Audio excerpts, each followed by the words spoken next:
أعوذ بالله من الشيطان الرجيم. بسم الله الرحمن الرحيم. الحمد لله الذي خلق السماوات والأرض وجعل الظلمات والنور ثم الذين كفروا بربهم يعدلون. هو الذي خلقكم من طين ثم قضى أجلا وأجل مسمى عنده ثم أنتم تمترون. وهو الله في السماوات وفي الأرض يعلم سركم وجهركم ويعلم ما تكسبون. وما تاتيهم من آية من آيات ربهم إلا كانوا عنها معرضين. فقد كذبوا بالحق لما جاءهم فسوف ياتيهم أنباء ما كانوا به يستهزئون. ألم يروا كما أهلكنا من قبلهم من قرن مكناهم في الأرض ما لم نمكن لكم وأرسلنا السماء عليهم مدرارا وجعلنا الأنهار تجري من تحتهم فأهلكناهم بذنوبهم وأنشأنا من بعدهم قرننا آخرين. ولو نزلنا عليك كتابا في قرطاس فلمسوه بأيديهم لقال الذين كفروا إن هذا إلا سحر مبين. وقالوا لولا أنزل عليه ملك ولو أنزلنا ملكا لقضي الأمر ثم لا ينظرون. ولو جعلناه ملكا لجعلناه رجلا وللبسنا عليهم ما يلبسون. ولقد استهزئ برسل من قبلك فحاق بالذين سخروا منهم ما كانوا به يستهزئون. قل سيروا في الأرض ثم انظروا كيف كان عاقبة المكذبين. قل لمن ما في السماوات والأرض قل لله كتب على نفسه الرحمة ليجمعنكم إلى يوم القيامة لا ريب فيه. الذين خسروا أنفسهم فهم لا يؤمنون. وله ما سكن في الليل والنهار وهو السميع العليم. قل غير الله أتخذ وليا فاطر السماوات والأرض وهو يطعم ولا يطعم. قل إني أمرت أن أكون أول من أسلم ولا تكونن من المشركين. قل إني أخاف إن عصيت ربي عذاب يوم عظيم. من يصرف عنه يومئذ فقد رحمه وذلك الفوز المبين. وإن يمسسك الله بضر فلا كاشف له إلا هو وإن يمسسك بخير فهو على كل شيء قدير. وهو القاهر فوق عباده وهو الحكيم الخبير. قل أي شيء أكبر شهادة قل الله شهيد بيني وبينكم وأوحي إلي هذا القرآن لأنذركم به ومن بلغ. أئنكم لتشهدون أن مع الله آلهة أخرى قل لا أشهد قل إنما هو إله واحد وإنني بريء مما تشركون الذين آتيناهم الكتاب يعرفونه كما يعرفون أبناءهم الذين خسروا أنفسهم فهم لا يؤمنون ومن أظلم ممن افترى على الله كذبا أو كذب بآياته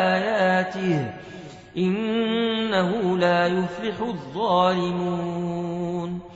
ويوم نحشرهم جميعا ثم نقول للذين أشركوا أين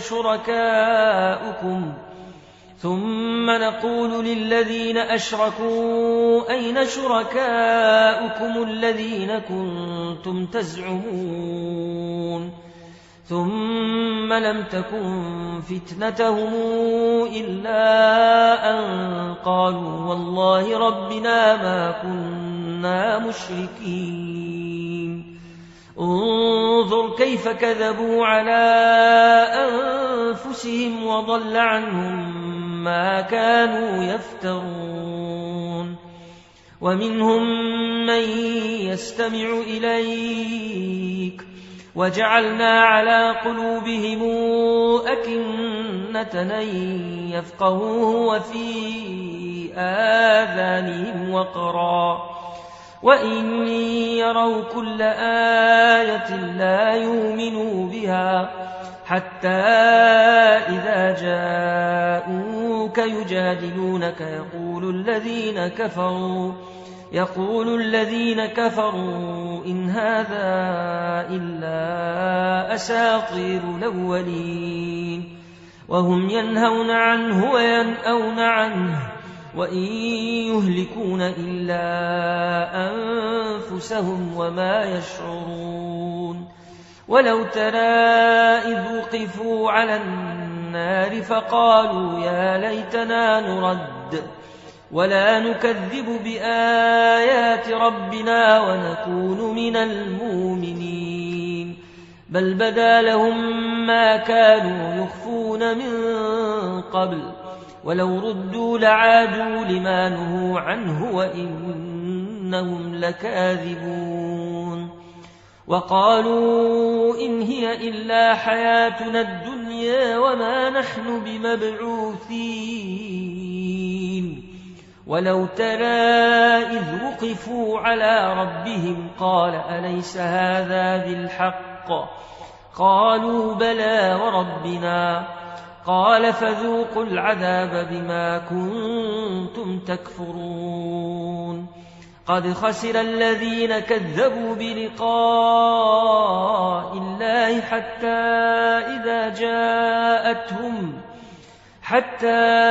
إذا جاءتهم الساعة بغتة قالوا يا حسرتنا على ما فرطنا فيها وهم يحملون أوزارهم على ظهورهم ألا ساء ما يزرون وما الحياة الدنيا إلا لعب ولهو وللدار الآخرة خير للذين يتقون أفلا تعقلون قد نعلم إنه ليحزنك الذي يقولون فإنهم لا يكذبونك ولكن الظالمين بآيات الله يجحدون ولقد كذبت رسل من قبلك فصبروا على ما كذبوا وأوذوا حتى أتاهم نصرنا ولا مبدل لكلمات الله ولقد جاءك من نبأ المرسلين وإن كان كبر عليك إعراضهم فإن استطعت أن تبتغي نفقا في الأرض أو سلما في السماء أو سلما في السماء فتاتيهم بآية ولو شاء الله لجمعهم على الهدى فلا تكونن من الجاهلين إنما يستجيب الذين يسمعون والموتى يبعثهم الله ثم إليه يرجعون وقالوا لولا نزل عليه آية من ربه قل إن الله قادر على أن ينزل آية ولكن أكثرهم لا يعلمون وما من دابة في الأرض ولا طائر يطير بجناحيه إلا أمثالكم ما فرطنا في الكتاب من شيء ثم إلى ربهم يحشرون والذين كذبوا بآياتنا صم وبكم في الظلمات من يشاء الله يضلله ومن يشاء يجعله على صراط مستقيم قل رأيتكم إن أتاكم عذاب الله أو أتتكم الساعة أغير الله تدعون إن كنتم صادقين بل إياه تدعون فيكشف ما تدعون إليه إن شاء وتنسون ما تشركون ولقد أرسلنا إلى من قبلك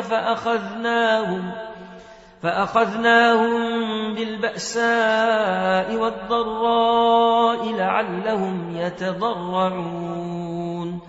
فلولا إذ جاءهم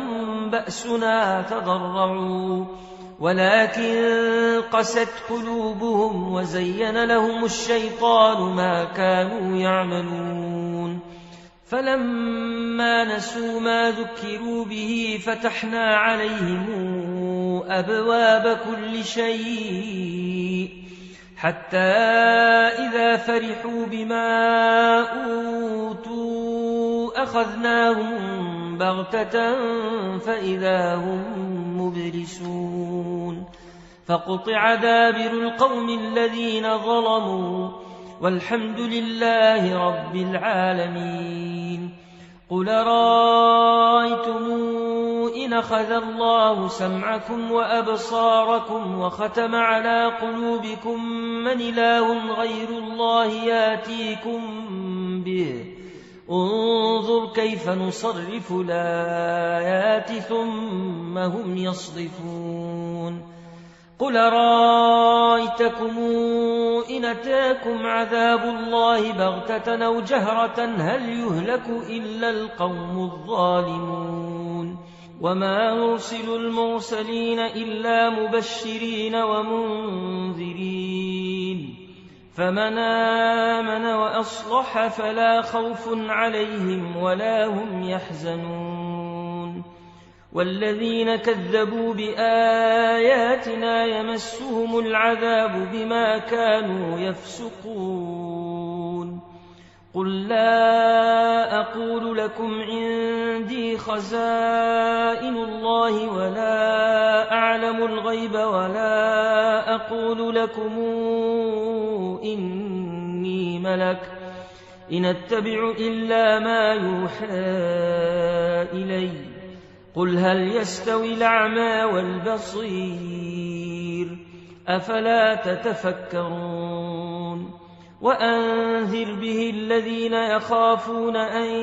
يحشروا إلى ربهم ليس لهم من دونه ولي ولا شفيع لعلهم يتقون ولا تطرد الذين يدعون ربهم بالغداة والعشي يريدون وجهه ما عليك من حسابهم من شيء وما من حسابك عليهم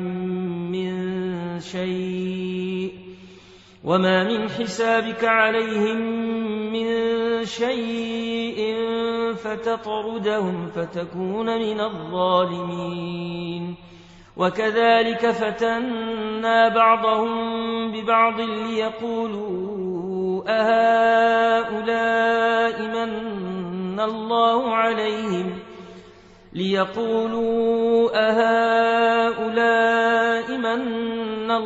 عليهم من بيننا أليس الله بأعلم بالشاكرين. وإذا جاءك الذين يؤمنون بآياتنا فقل سلام عليكم كتب ربكم على نفسه الرحمة أنه من عمل منكم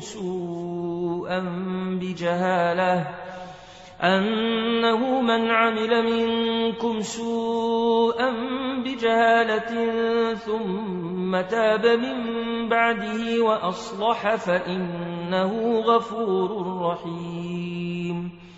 وكذلك نفصل الآيات ولتستبين سبيل المجرمين. قل إني نهيت أن أعبد الذين تدعون من دون الله قل لا أتبع أهواءكم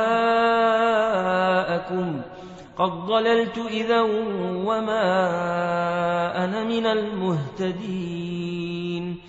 قل إني على بينة من ربي وكذبتم به ما عندي ما تستعجلون به إن الحكم إلا لله يقص الحق وهو خير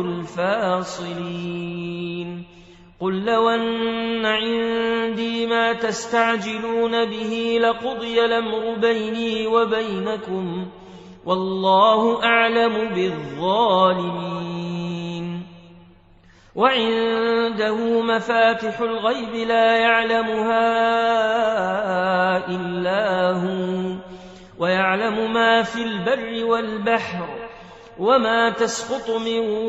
ورقة إلا يعلمها ولا حبة في ظلمات الأرض ولا رطب ولا يابس إلا في كتاب مبين. وهو الذي يتوفاكم بالليل ويعلم ما جرحتم بالنهار ثم يبعثكم فيه ليقضى أجل مسمى ثم إليه مرجعكم ثم ينبئكم بما كنتم تعملون. وهو القاهر فوق عباده ويرسل عليكم حفظه حتى إذا جاء أحدكم الموت توفته رسلنا وهم لا يفرطون. ثم ردوا إلى الله مولاهم الحق ألا له الحكم وهو أسرع الحاسبين. قل من ينجيكم من ظلمات البر والبحر تدعونه تضرعا وخفية لئن أنجيتنا من هذه لنكونن من الشاكرين. قل الله ينجيكم منها ومن كل كرب ثم أنتم تشركون. قل هو القادر على أن يبعث عليكم عذابا من فوقكم أو من تحت أرجلكم أو يلبسكم شيعا ويذيق بعضكم بأس بعض. انظر كيف نصرف الآيات لعلهم يفقهون. وكذب به قومك وهو الحق قل لست عليكم بوكيل لكل نبأ مستقر وسوف تعلمون وإذا رأيت الذين يخوضون في آياتنا فأعرض عنهم حتى يخوضوا في حديث غيره وإما ينسينك الشيطان فلا تقعد بعد الذكرى مع القوم الظالمين وما على الذين يتقون من حسابهم من شيء ولكن ذكرى لعلهم يتقون وذر الذين اتخذوا دينهم لعبا ولهوا وغرتهم الحياة الدنيا وذكر به أن تبسل نفس بما كسبت ليس لها من دون الله ولي ولا شفيع وإن تعدل كل عدل لا يؤخذ منها أولئك الذين أبسلوا بما كسبوا لهم شراب من حميم وعذاب أليم بما كانوا يكفرون قل ندعو من دون الله ما لا ينفعنا ولا يضرنا ونرد على أعقابنا بعد إذ هدانا الله كالذي استهوته الشياطين في الأرض حيران له أصحاب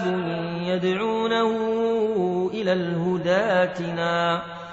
قل إن هدى الله هو الهدى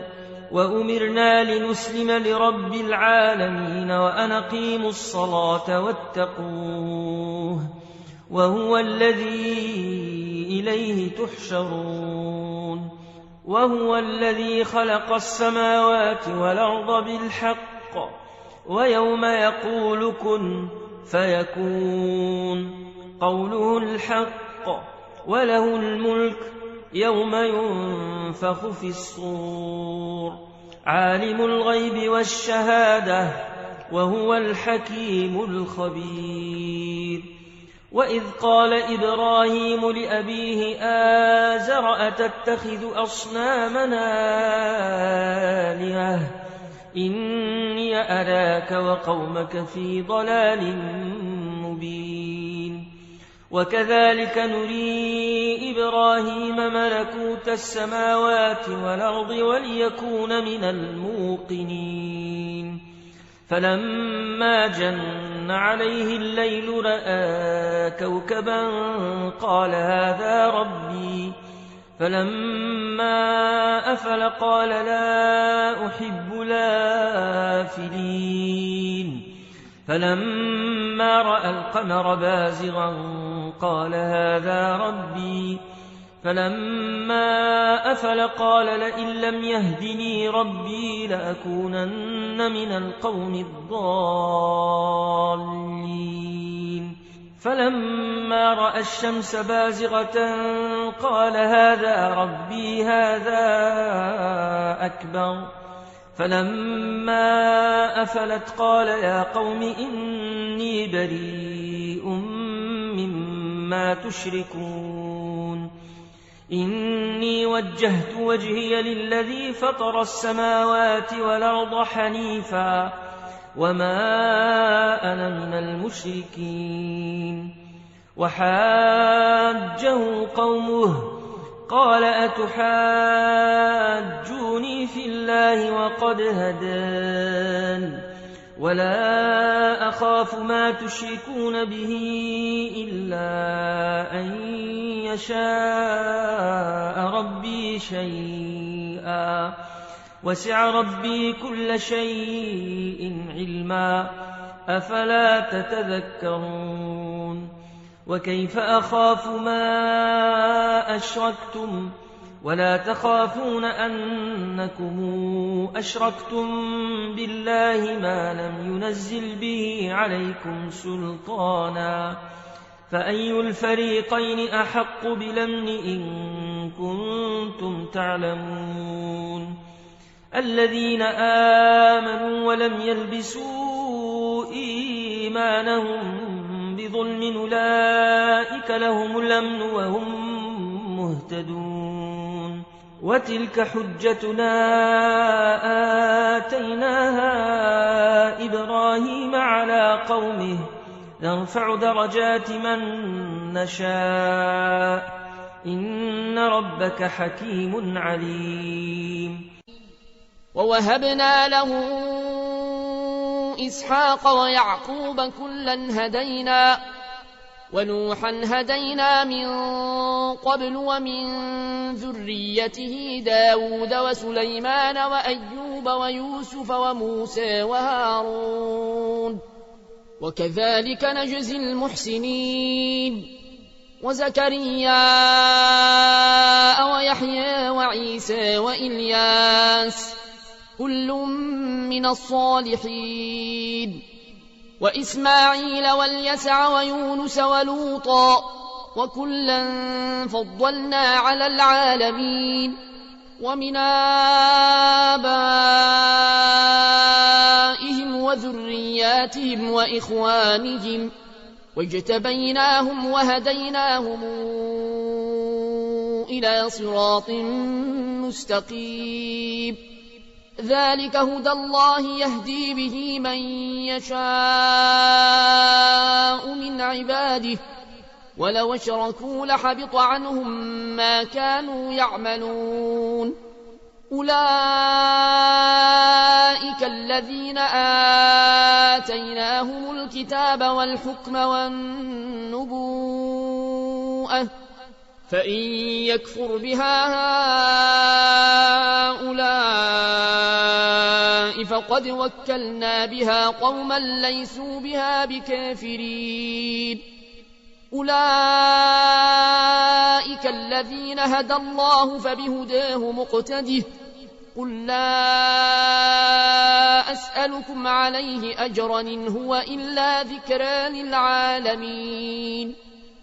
وما قدروا الله حق قدره إذ قالوا ما أنزل الله على بشر من شيء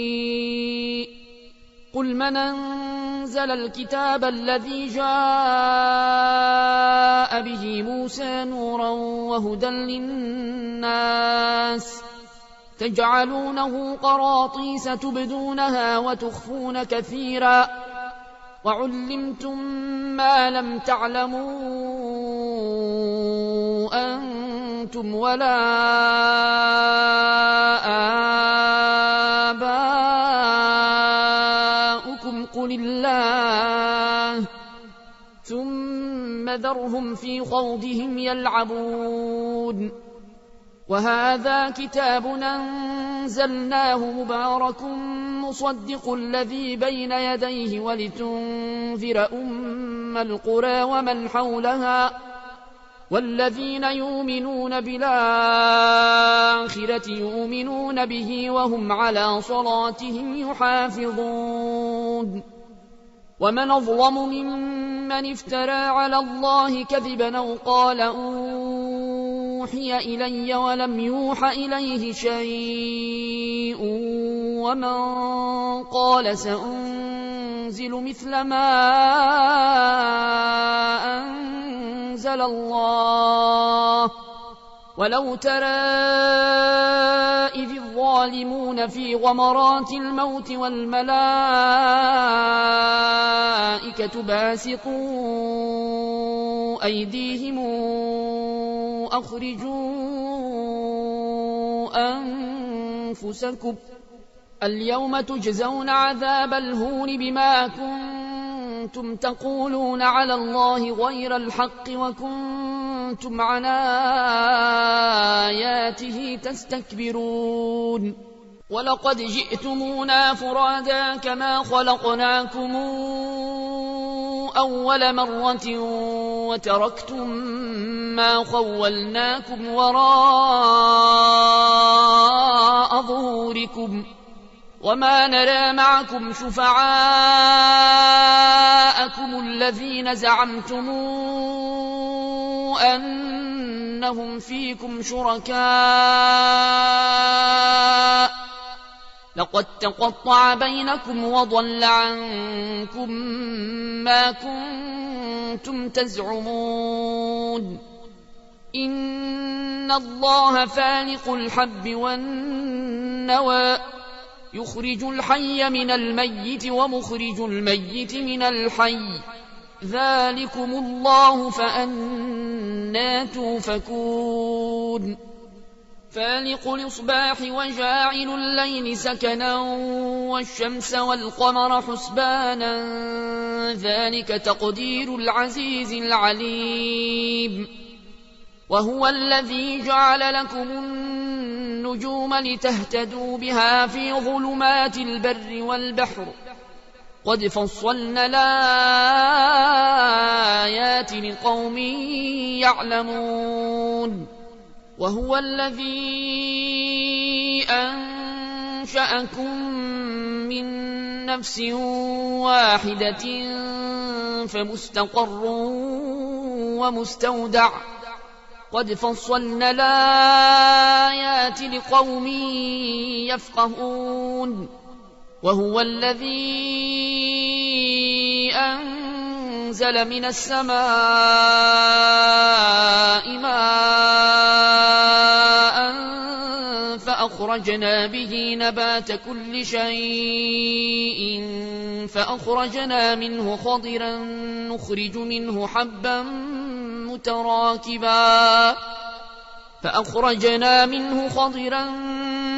منه حبا متراكبا ومن النخل من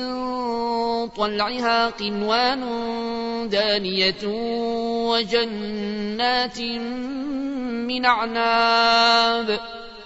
وجنات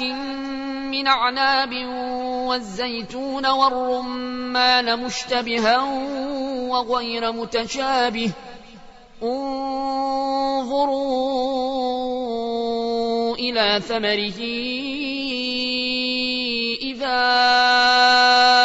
أثمر وينعه إن في ذلكم لآيات لقوم يؤمنون وجعلوا لله شركاء الجن وخرقوا له بنين وبنات بغير علم سبحانه وتعالى عما يصفون بديع السماوات والأرض أنى يكون له ولد ولم تكن له صاحبة وخلق كل شيء وهو بكل شيء عليم ذلكم الله ربكم لا إله إلا هو خالق كل شيء فاعبدوه وهو على كل شيء وكيل لا تدركه الأبصار وهو يدرك الأبصار وهو اللطيف الخبير قد جاءكم بصائر من ربكم فمن أبصر فلنفسه ومن عمي فعليها وما أنا عليكم بحفيظ وكذلك نصرف الآيات وليقولوا درست ولنبينه لقوم يعلمون اتبع ما أوحي إليك من ربك لا إله إلا هو وأعرض عن المشركين ولو شاء الله ما أشركوا وما جعلناك عليهم حفيظا وما أنت عليهم بوكيل ولا تسبوا الذين يدعون من دون الله فيسبوا الله عدوا بغير علم كذلك زينا لكل أمة عملهم ثم إلى ربهم مرجعهم فينبئهم بما كانوا يعملون وأقسموا بالله جهد أيمانهم لئن جاءتهم آية ليؤمنن بها قل إنما الآيات عند الله وما يشعركم أنها إذا جاءت لا يؤمنون ونقلب أفئدتهم وأبصارهم كما لم يؤمنوا به أول مرة ونذرهم في طغيانهم يعمهون ولو أننا نزلنا إليهم الملائكة وكلمهم الموتى وحشرنا عليهم كل شيء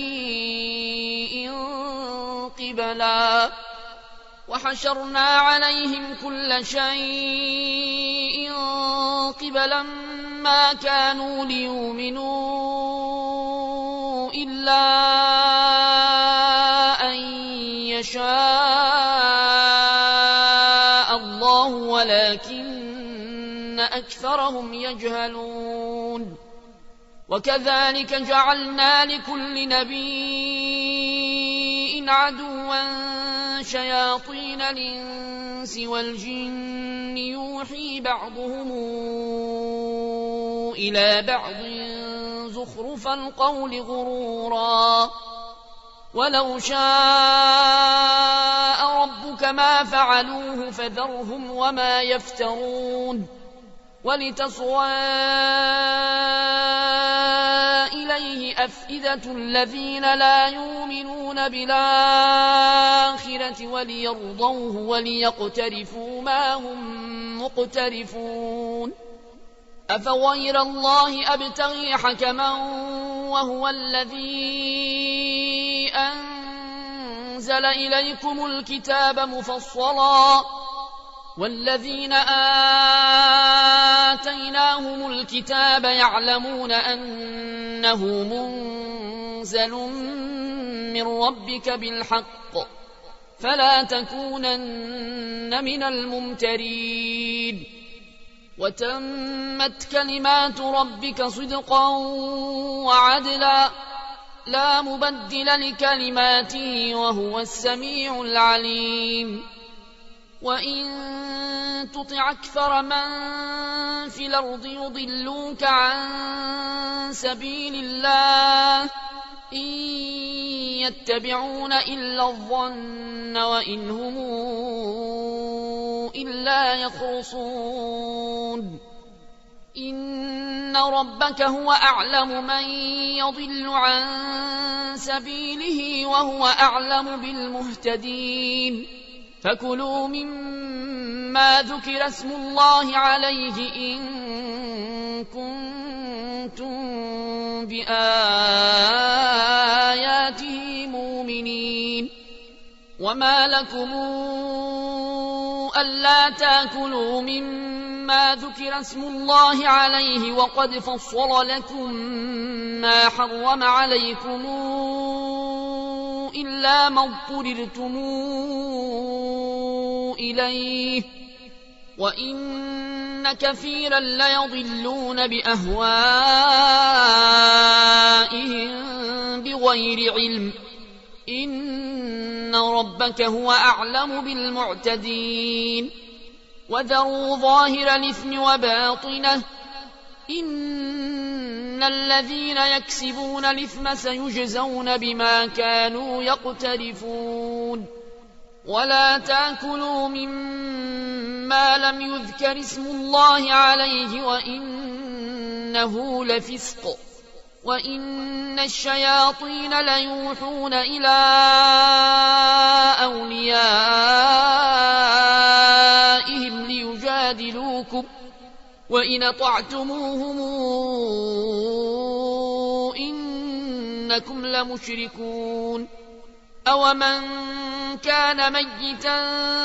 فأحييناه وجعلنا له نورا يمشي به في الناس كمن مثله في الظلمات ليس بخارج منها كذلك زين للكافرين ما كانوا يعملون وكذلك جعلنا في كل قرية أكابر مجرميها ليمكروا فيها وما يمكرون إلا بأنفسهم وما يشعرون وإذا جاءتهم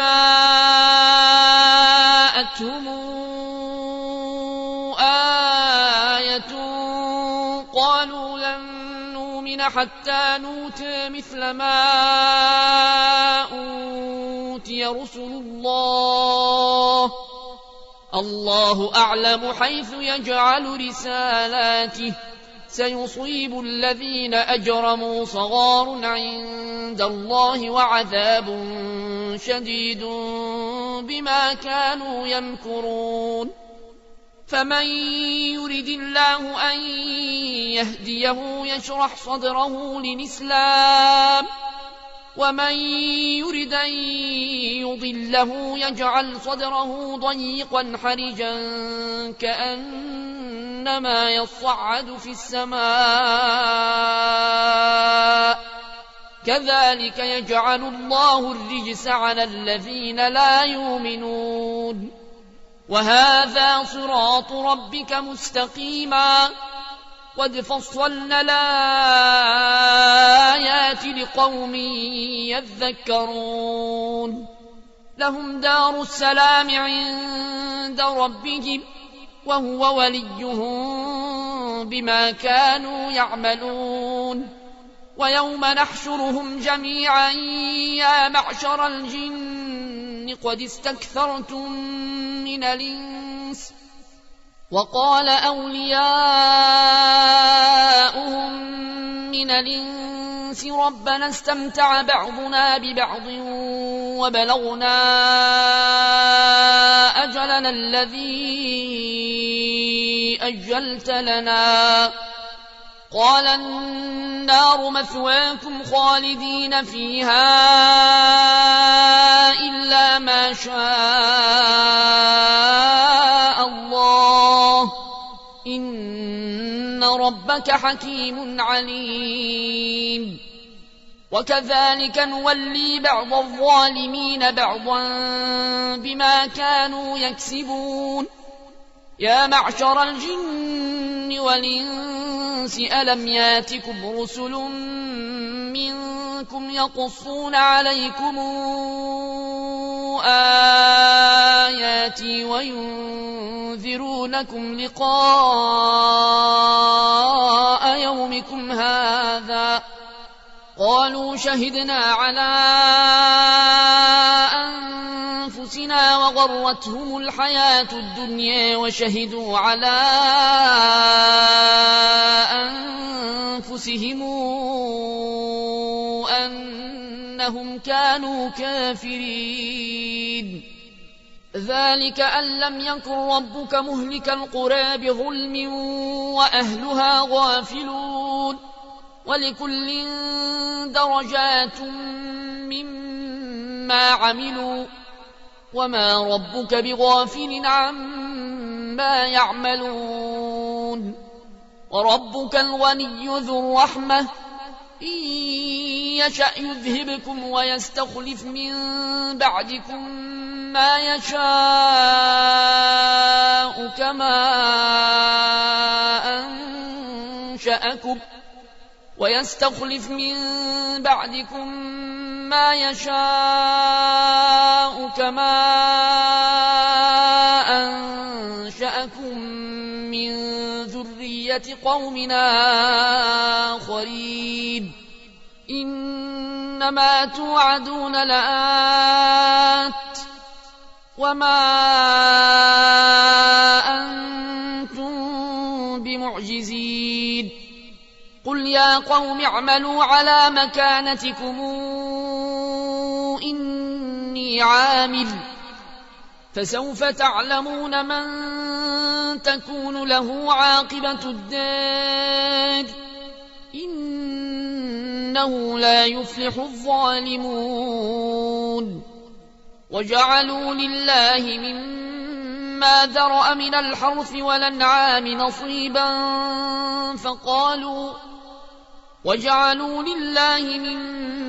ذرأ من الحرث والأنعام نصيبا فقالوا هذا لله بزعمهم وهذا لشركائنا فما كان لشركائهم فلا يصل إلى الله وما كان لله فهو يصل إلى شركائهم ساء ما يحكمون وكذلك زين لكثير من المشركين قتل أولادهم شركاؤهم ليردوهم وليلبسوا عليهم دينهم ولو شاء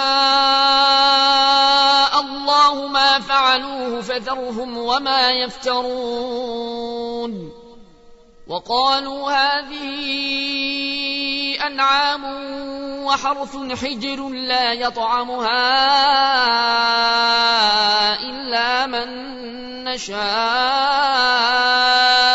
بزعمهم وأنعام حرمت ظهورها وأنعام لا يذكرون اسم الله عليها افتراء عليه سيجزيهم بما كانوا يفترون وقالوا ما في بطون هذه الأنعام خالصة لذكورنا ومحرم على أزواجنا وإن يكن ميتة فهم فيه شركاء سيجزيهم وصفهم إنه حكيم عليم قد خسر الذين قتلوا أولادهم سفها بغير علم وحرموا ما رزقهم الله افتراء على الله قد ضلوا وما كانوا مهتدين وهو الذي أنشأ جنات معروشات وغير معروشات والنخل والزرع مختلف نكله والزيتون والرمان متشابها وغير متشابه كلوا من ثمره إذا أثمر وآتوا حقه يوم حصاده ولا تسرفوا إنه لا يحب المسرفين ومن الأنعام حمولة وفرشا كلوا مما رزقكم الله ولا تتبعوا خطوات الشيطان إنه لكم عدو مبين 8 أزواج من الضأن 2 ومن المعز 2 قل الذكرين حرم أم الأنثيين أما اشتملت عليه أرحام الأنثيين نبئوني بعلم إن كنتم صادقين ومن الإبل 2 ومن البقر 2 قل الذكرين حرم أم الأنثيين أما اشتملت عليه أرحام الأنثيين أم كنتم شهداء إذ وصاكم الله بهذا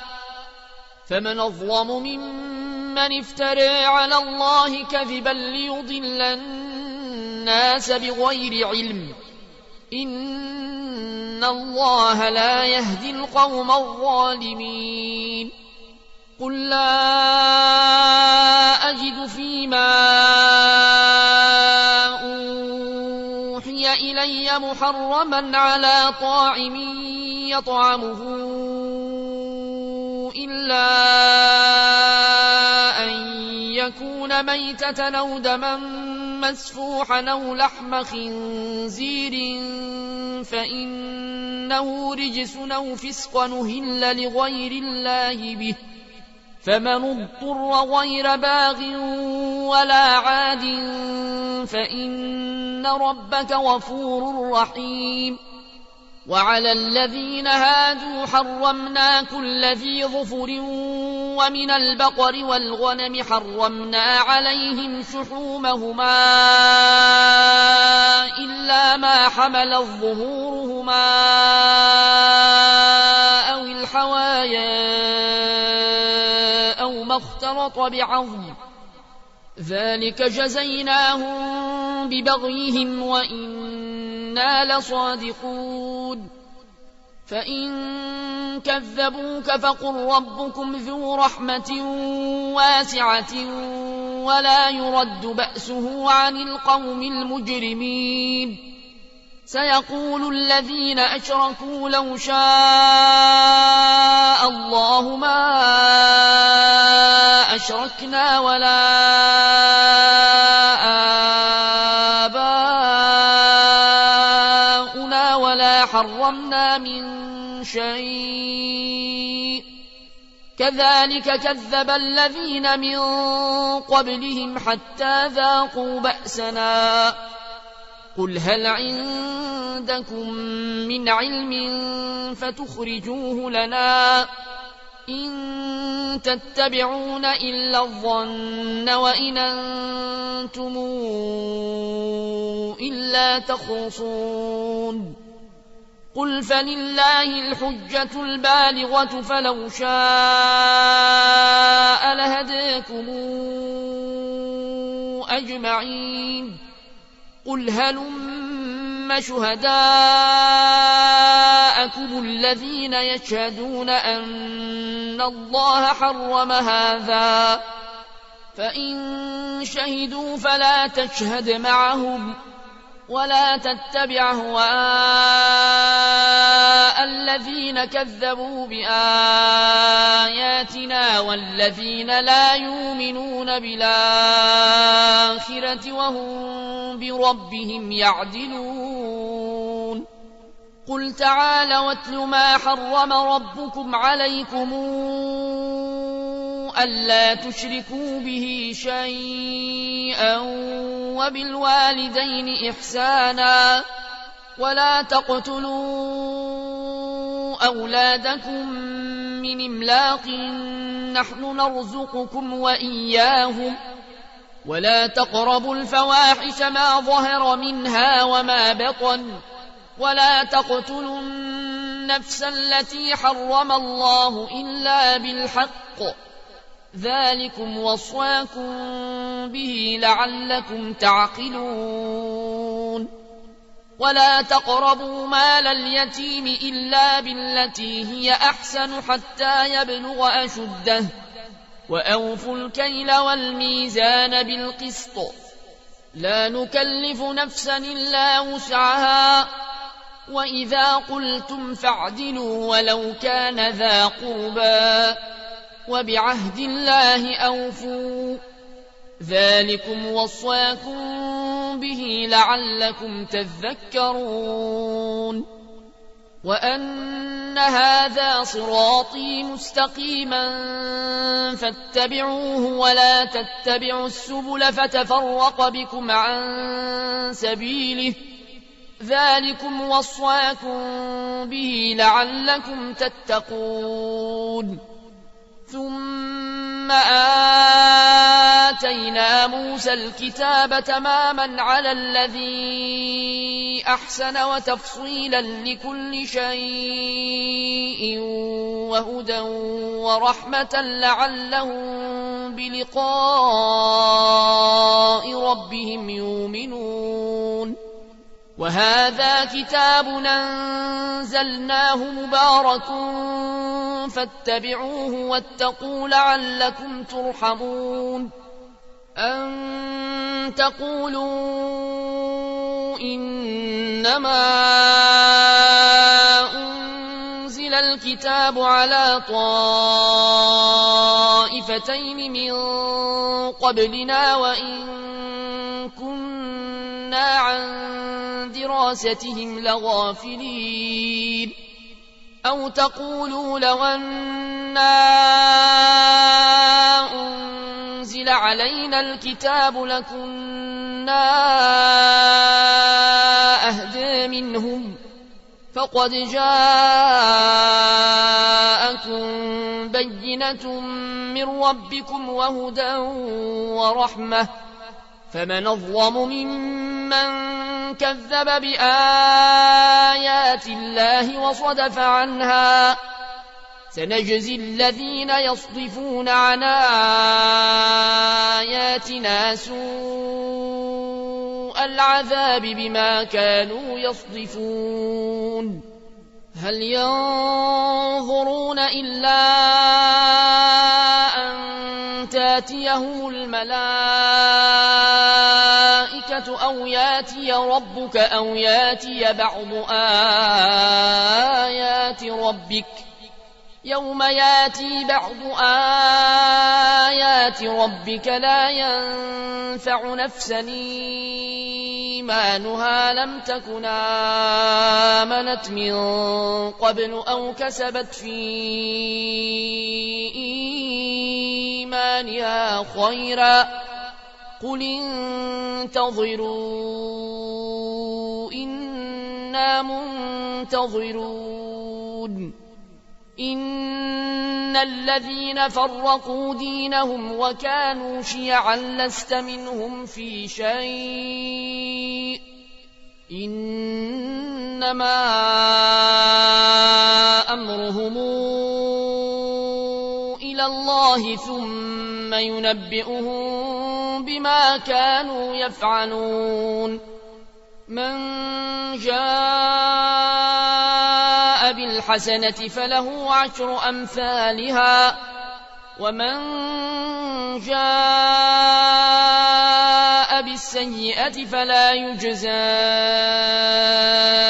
إلا مثلها وهم لا يظلمون قل إنني هداني ربي إلى صراط مستقيم دينا قيما ملة إبراهيم حنيفا وما كان من المشركين قل إن صلاتي ونسكي ومحياي ومماتي لله رب العالمين لا شريك له وبذلك أمرت وأنا أول المسلمين قل غير الله أبغي ربا وهو رب كل شيء ولا تكسب كل نفس إلا عليها ولا تزر وازرة وزر أخرى ثم إلى ربكم مرجعكم فينبئكم بما كنتم فيه تختلفون وهو الذي جعلكم خلائف الأرض ورفع بعضكم فوق بعض درجات ليبلوكم فيما آتاكم إن ربك سريع العقاب وإنه لغفور رحيم